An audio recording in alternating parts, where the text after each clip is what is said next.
Hey there, this is element 12. We're just talking about the pretest and post-test data and the effect size. For these three learning targets, proficiency scales, R102, RP03, and LS04, all of them showed really, really good growth. I'm hoping that I did the calculations correct. I mean, I went over them several times and I posted them here, and I have three different effect sizes. Beginning with RP03, which was the one that I talked about, or I guess I've been talking about this whole process, which it was the one where the ratios and unit rates for my level 6 students, they all started out at zeros. Guillermo had a 1.5, and then they all ended up being proficient. So I'm not surprised to see a large effect size there. Looking at what's a decent effect size, it looked like everything was below a 1. So I'm hoping that I did this correctly. I got an 8, and I don't know. I'm assuming that it's just because it's a very large effect size,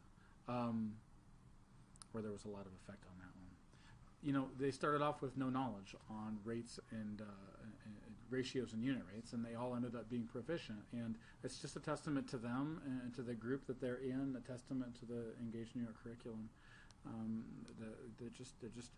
They learned a lot, and they took it on themselves. They took it all to heart, and they're a great competency-based group, reflective, and just a testament to what this can be. So great effect size on that one, 0.859.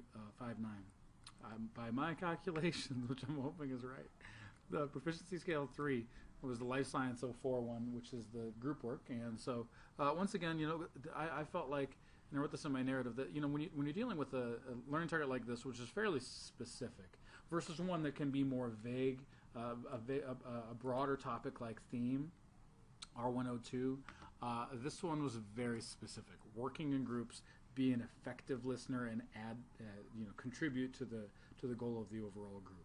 Very specific things that students can easily latch onto, use the same vocabulary and language, and boom, pump it out. And so I think probably due to the fact, number one, that before this, students, their pretest mean was a 1.45, but that the going into it, they didn't have much knowledge, but that it was something that I can teach very specifically, and they can give some very specific examples of, and show me very specific skills to demonstrate proficiency.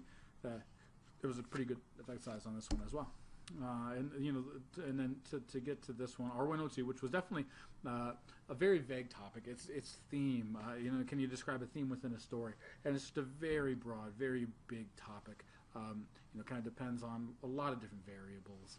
And even within all of that said, my students ended up having the pretest mean of 2.15, but a post-test of 2.88, and overall good effect size of 0.99. The standard deviations shrunk considerably on all of them.